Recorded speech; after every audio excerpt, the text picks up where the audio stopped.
آج ہم آپ کو ایک دلچسپ کہانی سناتے ہیں۔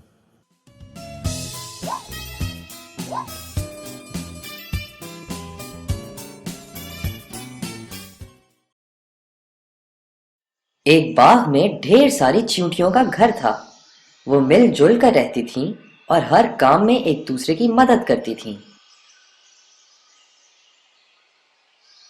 جب کسی چیونٹی کو باغ میں کھانے کی کوئی مزیدار چیز ملتی تو وہ فوراً باقی ساتھیوں کو بلا لیتی اور سب مل بانٹ کر کھاتی۔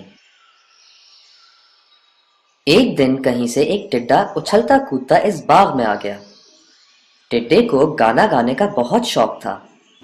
وہ پتوں کے سائے میں بیٹھ گیا اور گانا گانے لگا۔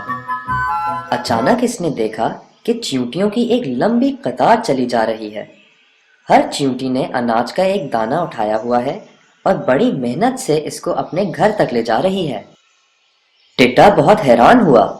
اس نے چیونٹیوں سے پوچھا، بہنوں، تم اتنی سخت گرمی میں یہ محنت مشقت کیوں کر رہی ہو؟ یہاں چھاؤں میں آ کر بیٹھو اور میری طرح آرام کرو۔ آؤ، میں تم کو ایک خوبصورت گانا سناتا ہوں۔ چیونٹیوں نے ٹڈے کو سمجھایا، بھائی ٹڈے، سردی کے موسم میں کھانا ڈھونڈنا مشکل ہو جاتا ہے، اسی لیے ہم سردیوں کے لیے کھانا پہلے سے جمع کر لیتے ہیں۔ ٹڈے نے جواب دیا، میں تو اتنی تیز دھوپ میں کام نہیں کر سکتا، میں بس آرام کروں گا۔ جب سردی کا موسم آیا تو ٹڈے کو کئی دن تک کچھ کھانے کو نہیں ملا۔ وہ بہت پریشان ہوا کہ کیا کرے۔ پھر اسے اپنی دوست چیونٹیوں کا خیال آیا۔ وہ چیونٹیوں کے گھر گیا اور ان سے مدد مانگی۔ چیونٹیوں کے پاس بہت سارا اناج تھا جو انہوں نے گرمیوں میں جمع کیا تھا۔ انہوں نے ٹڈے کو اپنے ساتھ بٹھایا اور کھانا کھلایا۔